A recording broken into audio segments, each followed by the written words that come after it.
आ जाओ, इधर ही बैठ जाते हैं, ये जगह सही है।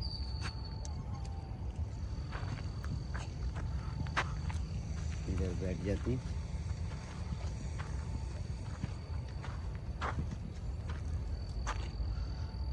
क्या ख्याल है, यही जगह ठीक है?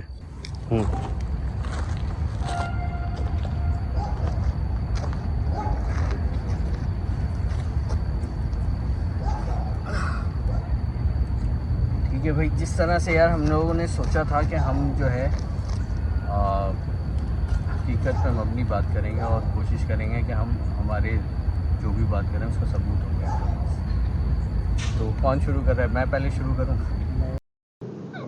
जैसे कि आप लोगों को पता है कि मेरा ताल्लुक़ आईटी फील्ड से है और तकरीबन 23 साल मैंने इस फील्ड के अंदर काम किया है। ठीक है, 23 साल हो गए मुझे काम करते हुए।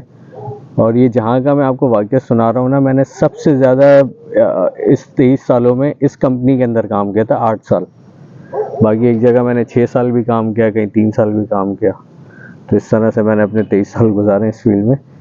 ये जो फैक्ट्री है कुरंगी इंडस्ट्रियल एरिया में थी, और जो लोग इंडस्ट्रियल एरिया से कभी गुजरे होंगे या जो काम करते हैं उन्हें तो पता ही होगा, लेकिन किसी भी इंडस्ट्रियल एरिया से कोई भी गुजरा हो, चाहे वो लांडी इंडस्ट्रियल एरिया हो, कुरंगी इंडस्ट्रियल एरिया हो या ये शेरशाह इंडस्ट्रियल एरिया, उन्हें पता है वहाँ पे इंडस्ट्रियल एरिया में बहुत बड़ी बड़ी फैक्ट्रीज होती हैं। और मैं जिस फैक्ट्री में काम करता था, ये जो बहुत बड़ी बड़ी फैक्ट्री हैं उनमें से एक फैक्ट्री थी। यानी मेरी फैक्ट्री जो थी बहुत बड़ी थी। पिक्चर्स हैं उसकी, वो मैं आपको दिखाता हूँ। ये जो बिल्डिंग देख रहे हैं ना आप इस वक्त, ये समझें ये आधी बिल्डिंग की पिक्चर है। ये 2 मंजिला इमारत है और ये जो इतनी बड़ी जो फैक्ट्री है ना, इसके अंदर ये बिल्कुल थोड़ी सी जगह के अंदर ये फैक्ट्री मौजूद है। अच्छा, इस 2 मंजिला इमारत के अंदर ये जो ग्राउंड फ्लोर है ना, यहाँ पे जो मेंस वर्कर थे ना, इनका चेंजिंग रूम था। जो जितनी भी लेबर थी यहाँ आके अपने ड्रेस वगैरह चेंज करना और वॉशरूम और वो सारी चीज़ें यहाँ पे थी। फर्स्ट फ्लोर पे जो था एचआर डिपार्टमेंट था आधे फ्लोर के ऊपर, और आधे फ्लोर पे जो वुमेन्स जो लेबर थी ना, उसका चेंजिंग रूम और ड्रेसिंग रूम था। इसी तरह सेकंड फ्लोर पे जो आधा फ्लोर था उसके ऊपर आईटी डिपार्टमेंट था, और आधे फ्लोर में एलआरसी डिपार्टमेंट था, learning and resource centre. Learning and resource centre की मैं आपको अंदर की पिक्चर दिखाता हूँ एक। ये लर्निंग एंड रिसोर्स सेंटर इतना बड़ा था कि इसके अंदर एक वक्त में 35-40 लोग जो है ना वो ट्रेनिंग कर लेते थे। ठीक है, और साथ में इसके अंदर थोड़े से पोर्शन के अंदर एक गेमिंग जोन बनाया हुआ था। वो गेमिंग जोन जो है भाई, वो तकरीबन इतना बड़ा था कि उसके अंदर जो कैरम होते हैं ना बड़े वाले, जिसको डब्बू कहते हैं, 2 वो लगे हुए थे, एक टेबल टेनिस था, उसके अलावा फुटबॉल गेम था। यानी एक अच्छा खासा, मैं आप सिर्फ ये बताना चाह रहा हूँ, इतनी बड़ी बिल्डिंग थी जिसके अंदर मेरे साथ वाकया हुआ, मैं बिल्कुल अकेला था। अब मैं आपको इसकी बाहर की तस्वीर दिखाता हूँ एलआरसी की। ये एलआरसी रूम है, इसकी ये बाहर की तस्वीर है। और जैसे इसके अंदर ये शीशा लगा हुआ है ना, वैसे ही शीशा हमारे आईटी डिपार्टमेंट में भी लगा हुआ था। अच्छा, ये इसके ऑपोजिट तस्वीर है। ये जो हमने एलआरसी की तस्वीर खींची है, बिल्कुल आईटी रूम जो है उसके गेट के सामने था। अच्छा, ये उसके ऑपोजिट है, ये पूरा कॉरिडोर है, राइट हैंड साइड पे वही आईटी का रूम है अंदर जाने के लिए। और सामने जो ये बंदा बैठा हुआ काम कर रहा है ना, ये वॉशरूम था। और वॉशरूम से पहले जो है राइट हैंड साइड पे ये हमारा मैस था, जो किचन जिसको कहते हैं ना, वहाँ लंच रूम वगैरह आप कह लो, वो था हमारा। ये जो आपको पिक्चर नज़र आई है, बिल्कुल सामने की पिक्चर है फ्रंट की। जैसे रूम में एंटर होता है ना, तो सामने की पिक्चर कुछ इस तरह से थी। ये लेफ्ट साइड की एक पिक्चर है, ये भी सेम इसी जगह के थोड़े क्लोज लेके पिक्चर लिए। ये सामने मैं खड़ा हूँ। ये इसके ऑपोजिट पिक्चर है।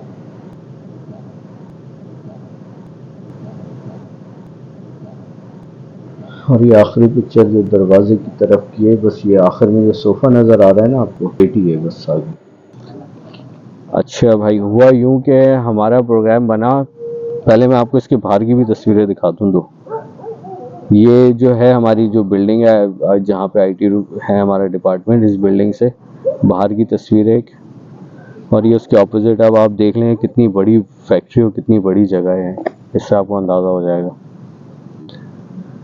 अच्छा हुआ यूं कि भाई मैं वहाँ पे सिस्टम एडमिनिस्ट्रेटर था और सारी जो कंप्यूटर से रिलेटेड जो मेंटेनेंस के काम होते थे वो सिर्फ मैं ही करता था। मैं पीबीएक्स की एडमिनिस्ट्रेशन देख रहा था वहाँ पे।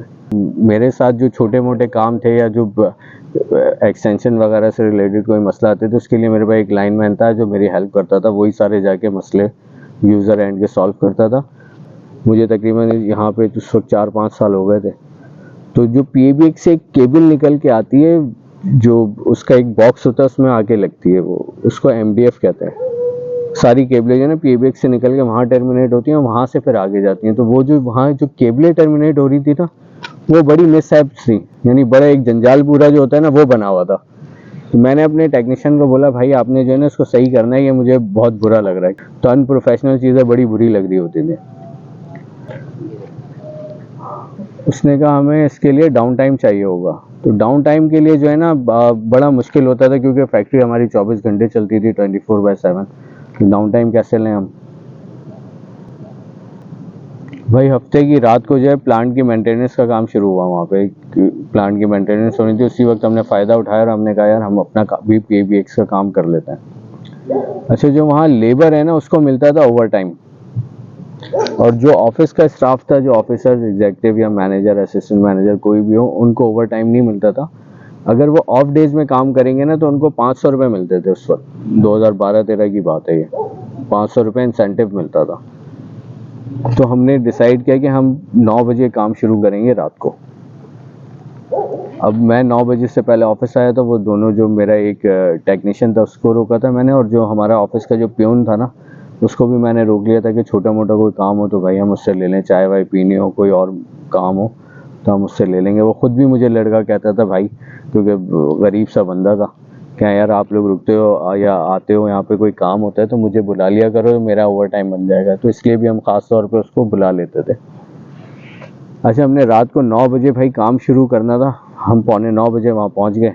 9 बजे हम जहाँ हमें काम करना था हम उस लोकेशन पे पहुँचे। जो हमारा पीबीएक्स था वो लगा हुआ था रिसेप्शन पे मेन, वो हमारे आईटी रूम में नहीं था। और रिसेप्शन का रास्ता इतना था कि हमारे आईटी रूम से अगर आप पैदल वॉक करें तो वो तकरीबन 5 मिनट लग जाएंगे, बड़ा घूम के बहुत लंबा रास्ता था। 9 बजे हमने काम शुरू किया वहाँ पे, और 10:30 बजे के आसपास, बल्कि 10:30 बजे के बाद मैंने उनसे कहा मैं बाहर से खाना लेकर आता हूँ, क्योंकि 2012-13 में आप लोगों को पता है फूड पांडा जैसी सर्विस यहाँ नहीं थी। अगर होगी तो भाई मुझे नहीं पता। और जो फूड डिलीवरी थी ना, बड़े बड़े जो रेस्टोरेंट थे, केएफसी, मैकडोनल्ड, वो भी रात को 8 बजे के बाद कुरेंगी इंडस्ट्रियल एरिया के अंदर डिलीवरी नहीं देते थे फूड की। तो अगर कभी हमें इस तरह लेट नाइट रुकना होता तो हम खुद बाहर से खाना लेकर आते थे जाके। तो हम वहाँ गए रेस्टोरेंट में, वहाँ से मैं 10:30 बजे के बाद निकला हूँ। मैं निकला इसी प्लानिंग से था कि मैं जब जाऊँ खाना लेके वापस आऊँ तो 12 बजे, क्योंकि 12 बजे के बाद डेट चेंज होगी, मैं अटेंडेंस लगाऊंगा ना तो मेरा इंसेंटिव बन जाएगा। काम तो मुझे सुबह तक करना था, तो 6 घंटे, क्योंकि कंपनी की पॉलिसी थी कि कम से कम आपने 6 घंटे रुकना है। 6 घंटे रुक के काम करेंगे तो 500 रुपये मिलेंगे, अगर कम होगा तो वो पैसे नहीं देते थे उसको। हम इस प्लानिंग से निकले कि हम 12 बजे तक वापस आऊँ और अटेंडेंस लगा के और मैं फिर दोबारा अपना काम शुरू कर दूंगा, क्योंकि काम के दौरान अगर मैं भूल गया और 1-2 घंटे के बाद मुझे ख्याल आया अटेंडेंस लगानी है तो फिर मेरा कोई फ़ायदा नहीं होगा अटेंडेंस लगाने का, क्योंकि मैं 10-11 बजे तक तो सुबह रुकूंगा नहीं। खाना लेके भाई मैं आया हूँ, जब अंदर डिफेंस फेज 2 गया था, वहाँ से खाना लेके मैं जब अंदर आया हूँ तो आके मैंने अपनी बाइक पार्क की और मैं सीधा खाना लेके अपने ऑफिस में गया, जहाँ अपने रूम में, क्योंकि खाना हमने वहीं खाना था, रिसेप्शन में हम खा नहीं सकते थे, अलाउ नहीं है वहाँ पर। मैं जब ऊपर गया हूँ अपने 2nd फ्लोर के ऊपर और रूम में दाखिल हुआ तो मुझे जाना था वॉशरूम, मुझे पेशाब आ रहा था बड़ी ज़ोर का। उस चक्कर में मैं बड़ी स्पीड के अंदर तेज़ी में गया, और ये जो आपने टेबल देखी है ना यहाँ पे, इस टेबल के ऊपर मैंने जैसे ही बॉक्स रखा है अपना, और बॉक्स रख के मैं बस 2-3 कदम ही आगे बढ़ा हूँ, इस लोकेशन तक पहुँचा हूँ मैं, तो मुझे उस वक्त फील हुआ कि कोई सामने से गुजरा है। वो जो मैंने आपको शीशा दिखाया था ना, वो शीशा ऐसा था कि वो ऐसा लग रहा था कि कोई वहाँ से गया है। लेकिन दूसरे ही लम्हे मेरे जहन में आया कि वो जो वॉशरूम की चाबी है ना, वो वहाँ पर रखी हुई है टेबल के ऊपर, जहाँ मैंने अपना खाना रखा था ना उधर ही। और बाखुदा आप यकीन करो मैंने वो चाबी नहीं देखी थी, अल्लाह ताला ने कहाँ से मेरे दिमाग में वो बात डाली मुझे नहीं पता। मैं खैर फ़ौरन मुड़ा हूँ, मैंने तेज़ी से जाके चाबी उठाई और मैं स्पीड में जब रूम से बाहर निकला हूँ ना, बाहर निकल के मैंने देखा तो वो सामने जो वॉशरूम की तरफ कॉरिडोर में वहाँ पे कोई भी नहीं, गुप अंधेरा, सब बंद पड़ा हुआ है। क्योंकि मैंने आपको बताया मेंटेनेंस चल रही थी और लेबर तो वैसे ही नहीं आई थी, सिर्फ प्लांट की मेंटेनेंस के 250-300 लोग जो उस वक्त होंगे पूरी फैक्ट्री में, वरना 2-2.5 हज़ार लोग होते हैं वहाँ पर एक वक्त में, एक शिफ्ट के अंदर। तो वहाँ देखा कोई भी नहीं, मैं समझा शायद सिक्योरिटी वाला कोई आया होगा चेकिंग करने, वो राउंड पे निकलने। मैंने खैर सीढ़ियों की तरफ नज़र मारी तो मैंने कहा शायद कोई जा रहा हो, कोई अक्स, कोई आहट कुछ महसूस हो, तो वो भी नहीं महसूस हुई। फिर वो जो खिड़की थी ना, मैंने वहाँ से नीचे की तरफ झाँका और मैं खड़ा हो गया कुछ सेकंड के लिए। मैंने कहा जो भी अगर देख के गया भी होगा तो नीचे उतरेगा तो बिल्डिंग से तो बाहर ही आएगा ना, मैं उसको देखूं तो सही आया कौन था। मैंने देखा कोई भी नहीं। खैर मैंने इन चीज़ों को इग्नोर किया और मैं वॉशरूम गया हूँ, वॉशरूम करके और मैं दोबारा आया हूँ। जो मैंने आपको अपनी सीट दिखाई थी ना, मैं उस सीट पर आके और बस ऐसे मैंने हल्का सा टेक लगाया सीट के ऊपर और आके मुझे महसूस हुआ कि कोई 2 लोग बातें कर रहे हैं। अच्छा अब आप बोलोगे इतनी बड़ी फैक्ट्री में 2 लोग बात कर रहे हैं तो क्या मसला है? मसला ये था भाई, वो जो 2 लोग बातें कर रहे थे ना, वो कोई फीमेल्स थी, खवातीन की आवाज़ थी। और खवातीन आप पूरे इंडस्ट्रियल एरिया में 8 बजे नहीं होती। कंप्यूटर लॉग इन किया, मैंने टाइम देखा, ठीक 11:40 हो रहे थे और ये शायद टाइम मैं अपनी ज़िंदगी में कभी नहीं भूल सकता। कंप्यूटर लॉग इन किया, मेरा सारा ध्यान जो है ना उनकी बातों पर है। वो बातें ऐसे करी थी जैसे कोई बहुत दूर से सरगोशी की आवाज़ आती है ना, बात समझ में नहीं आ रही लेकिन ये पता चल रहा है हाँ कोई बात कर रहा है, 2 खवातीन आपस में बात कर रही हैं। मैंने यार कंप्यूटर खोला और वो एक कंप्यूटर का एक बिल्ट इन गेम है सॉलिटायर, वो मैंने खेलना शुरू किया है। आप यकीन करो मैं 20 मिनट तक वो गेम खेला है मैंने। और मेरे 20 मिनट तक गेम खेलने की वजह ये थी कि हमने वहाँ पे उस वक्त जो है अटेंडेंस सिस्टम, जो फिंगर वाला अटेंडेंस सिस्टम होता है ना, फिंगर मशीन, वो हमने उस वक्त इंट्रोड्यूस करवाई थी वहाँ पे नई। और उसमें सिर्फ आईटी डिपार्टमेंट जो था, क्योंकि हमारी ऑनरशिप होती है उसकी अटेंडेंस की, तो वो सिर्फ हम लोग अपनी अटेंडेंस लगाते थे आईटी की, ताकि कल को जब पेरोल बनाए तो उसमें कोई मसला ना आए, किसी की सैलरी ना रुके। तो हमारी जो है मैनुअल अटेंडेंस बंद हो गई थी और हम सिर्फ वो फिंगर से अपने पास ही अटेंडेंस लगाते थे। इस वजह से मुझे वहाँ पे 20 मिनट रुकना पड़ा। मैं 20 मिनट तक मुसलसल वहाँ पे उन लोगों की आवाज़ें सुनता रहूँ और मेरा कुछ समझ में नहीं आ रहा था मैं करूँ क्या। मैं खामोशी के साथ बैठा रहा हूँ बस। जब जैसे ही 12 बजे ना, मैं खड़ा हुआ हूँ, अभी सिर्फ मैं खड़ा हुआ हूँ, ना मुड़ा, ना देखा, ना मूव हुआ, ना आगे पीछे, कुछ भी नहीं। वो आवाज़ फौरन गायब हो गई। मैं आराम से निकला हूँ, चल के मैं वहाँ तक आया, वो जो सोफ़ा रखा हुआ था वहाँ पे अटेंडेंस मशीन रखी हुई थी, वहाँ पे आके मैंने अटेंडेंस लगाई है। रूम से बाहर निकला हूँ मैं, पूरी बिल्डिंग वीरान, कोई भी नहीं वहाँ पे। सेकंड फ्लोर से फर्स्ट फ्लोर, फर्स्ट से ग्राउंड फ्लोर, ग्राउंड फ्लोर से भी 4-6 फीट का फासला था वो बिल्डिंग से बाहर निकलने का। बिल्डिंग से बाहर निकला हूँ, उसके बाद जो मैं भागा हूँ ना वहाँ से, वो आपकी सोच है। भाग के बीच में और भी डिपार्टमेंट आते हैं, सिक्योरिटी ऑफिस भी आता है, लेकिन मैं कहीं रुका नहीं क्योंकि मुझे पता था इनको बोलने का, बताने का कोई फ़ायदा तो है नहीं। मैं सीधा अपने जो मेरे बंदे वहाँ पे काम कर रहे थे रिसेप्शन पे, मैं उनके पास गया और फिर मैंने उनको ये वाक़या सुनाया कि मेरे साथ हुआ क्या है। जब मैंने उनको वाक़या सुनाया ना, तो वो जो पियोन था वो अपनी शुरू हो गया कहना, नहीं आसिफ भाई यहाँ पे तो बहुत हैं और इस तरह की चीज़ें हैं और ये वो है। और वो जो टेक्नीशियन था ना, वो बाकायदा यकीन करो अल्लाह की कसमें खा रहा है, अपनी माँ की कसमें खा रहा है। आसिफ मैंने अपनी आंखों से देखा है यहाँ पे बच्चों को खिलते हुए, क्योंकि वो लड़का जो है ना, जो पियोन था, वो तो जनरल शिफ्ट में ही होता था, लेकिन जो टेक्नीशियन था ना, असल में वो इंजीनियरिंग डिपार्टमेंट में होता था। उसको सब हम काम के लिए लेते थे अपने, तो उसकी शिफ्टें बदलती रहती थी, वो नाइट और डे और इवनिंग, वो सब सारी शिफ्टों में होता था वो। तो उसने काफ़ी टाइम उसने नाइट की है, तो वो कहता था यार मैं रात में मैंने अपनी आंखों से फलानी जगह पे मैंने यहाँ पे बच्चों को खेलते हुए देखा। अच्छा, मैं उस वक्त भी उसकी बात नहीं मान रहा हूँ। मैं कह रहा हूँ यार देखो, क्योंकि मेरे साथ ज़िंदगी में पहली बार ये हुआ, इससे पहले कभी कुछ हुआ नहीं था। मैं उसकी बात नहीं मान, मैंने कहा यार मैंने इसको एक कहानी सुनाई, अभी अपनी कहानियाँ सुनाना शुरू कर दी इसने। खैर भाई, हम 1:30 बजे के टाइम वापस उधर आए अपने रूम में, वहाँ खाना वाना खाया है। वो जो हमारा पियून था ना, वो निकल के गया है वहाँ से किचन में, किचन खोला वो, क्योंकि लॉक किया हुआ था। लॉक करने की वजह ये थी कि जो नीचे जो लेबर थी ना, उनके चेंजिंग रूम, वॉशरूम वहाँ था मेंस का, वो ऊपर रात में क्योंकि कोई होता नहीं था, वो ऊपर आके हमारा किचन भी इस्तेमाल करते थे और वॉशरूम भी, और सब गंदा कर कर आके वो चले जाते थे, इसलिए हमने उसको लॉक करना शुरू कर दिया था। वो अकेला गया, उसने जाके चाय वाय बनाई, आके हमने चाय पी, कुछ भी नहीं हुआ, आराम से हम सब नॉर्मल थे। हम दोबारा काम करने चले गए। 4:30 बजे के टाइम हमने काम ख़त्म करके और फिर अपने रूम की तरफ आए। अच्छा, जो मेरी सीट थी ना, मैं वहाँ आके बैठा हूँ, कुर्सियाँ 2 आगे की, और वहाँ लेट गया। जो हमारा टेक्नीशियन था, वो जहाँ खाना रखा था, मैंने उस टेबल के आगे बैठा, और जो हमारा प्यून था वो अंदर वाले रूम की तरफ चला गया। अच्छा, ये जब वो मैं लेटा हूँ और वो टाइम ऐसा था, आपको पता है, नींद का, फ़ौरन ही मेरी आंख लग गई। जैसी मेरी आंख लगी ना, मुझे लगा किसी ने मेरा पाँव पकड़ के ना ज़ोर से हिलाया है। मैं एकदम यूँ करके घबरा के उठाऊँ, वहाँ देखा कोई नहीं। खैर मैं उस वक्त भी नॉर्मल रहा, मैंने कुछ भी नहीं किया। मैं वहाँ से उठा और उन दोनों के बीच में अपनी कुर्सी रखी और वहाँ आके लेट गया। नींद तो फिर कद्दू आनी थी मुझे। मैं वैसे ही लेटा रहा वहाँ पे, और फिर मैं सोया नहीं हूँ उसके बाद। लेकिन उसके बाद अल्लाह का शुक्र है, मैंने इतने साल वहाँ पे काम किया, दोबारा कभी कोई ऐसी बात नहीं हुई। 2-3 साल और मैंने काम किए, लेकिन उस वक्त ये वाक़या हुआ। और वहाँ पे क्योंकि इंडस्ट्रियल एरिया में तो तकरीबन कई फैक्ट्रियों में वाक़ये सुने होंगे, लेकिन जिस फैक्ट्री में मैं था वहाँ पे भी इस किस्म के मामला थे। कैसा, आप बताएं इसके बारे में, क्या सिलसिला है?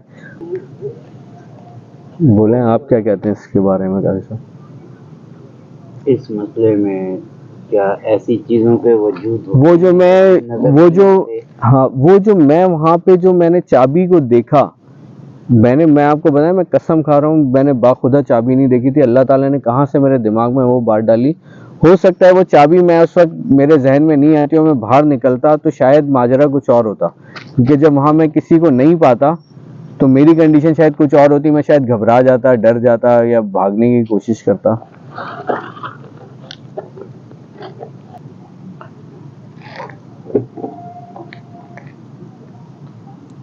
ये जो आपने वाक़या बताया, तो ये जिन्नात का मामला होता है। जिन्नात होते हैं, ऐसा नहीं है। और वहाँ पर मौजूद होंगे तो उन्होंने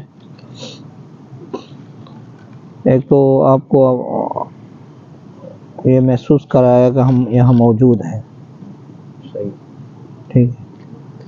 और दूसरा, उन्होंने सिर्फ महसूस नहीं कराया, बाकायदा महसूस कराया सही, अपने होने का।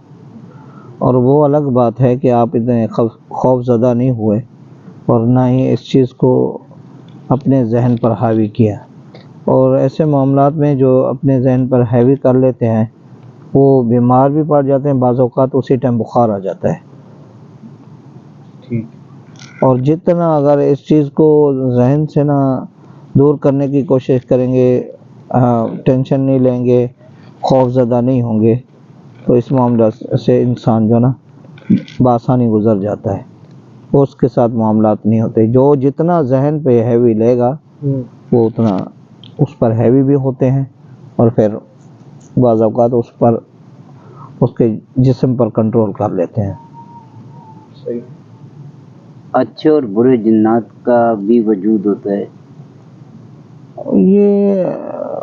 ये चीज़ अक्सर सवाल किया जाता है कि भाई ये चीज़ अच्छी है या बुरी है?